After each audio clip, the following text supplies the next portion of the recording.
Hello, friends. It's great to be back with you again.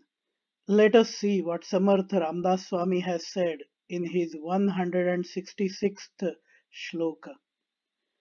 अहंकार विस्तार लाया देहाचा स्त्रिया पुत्र मित्रादिके मोह त्यांचा बळे भ्रांती हे जन्म चिंता हरावी सदा संगती सज्जनांची Dharavi.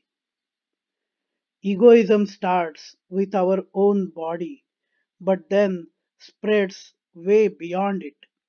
It extends to our spouse, children, friends, and others with whom we have an attachment. Forcefully and firmly, the delirious worry about this cycle of birth and death needs to be taken away from our mind. We always need to be in the company of the saints. In this shloka, Samartha Ramdas Swami continues his focus on why we need to be in the company of the saints all the time. The ego starts with ourselves, our body, our individual identity, status, and so on. But it does not stop there. As explained in the last shloka, it extends itself to our immediate family, our spouse, kids, and also to our dear friends and few others. We are attached to all these people, and our ego combines with theirs to become an extraordinarily higher ego within us. Our lives are intervened, and their desires become our desires. Their welfare becomes our inherent duty.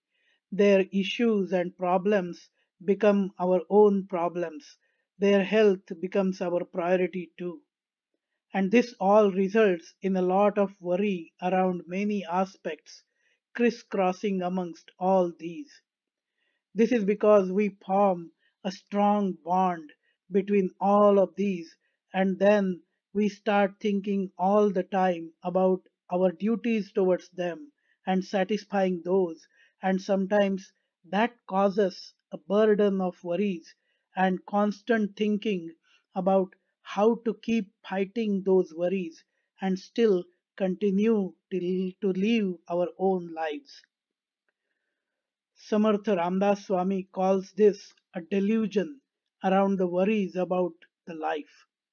The fact is that we came into this world all alone, and whenever we will leave this world, we will not even carry our own body with us.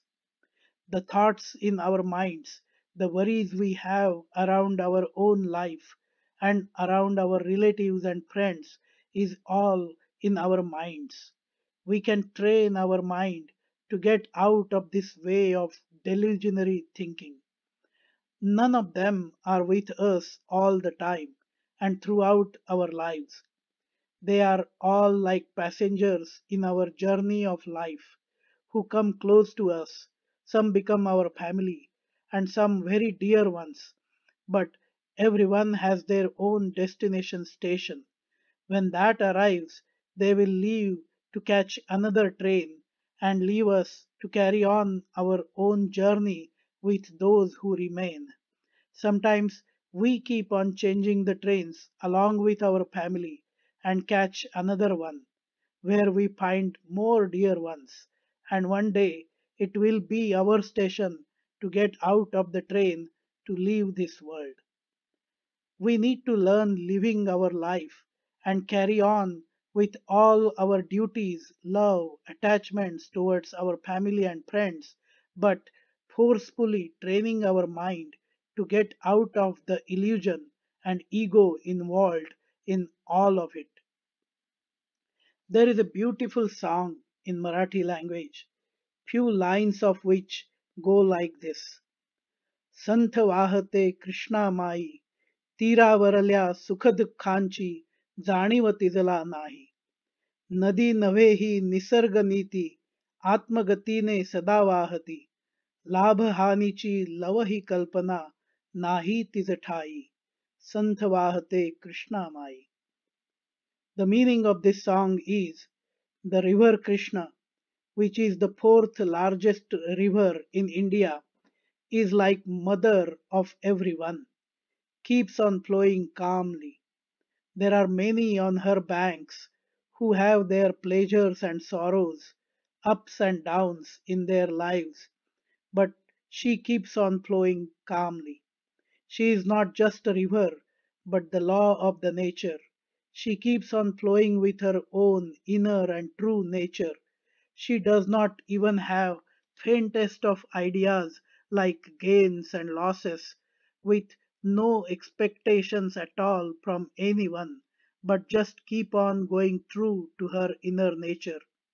She just keeps on flowing towards her ultimate destination, the sea.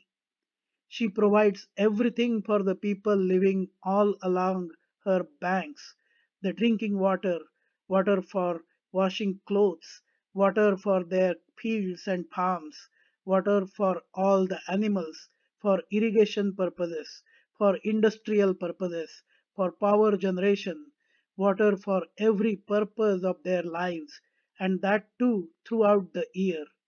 Not just that, she accepts the litter thrown by those who are not so true to moral values, not saying anything back to them, nor does she stop providing water to them. She does not expect anything in return from them. We should be like her. We should take care of everyone in our family, friends, and provide them everything they need.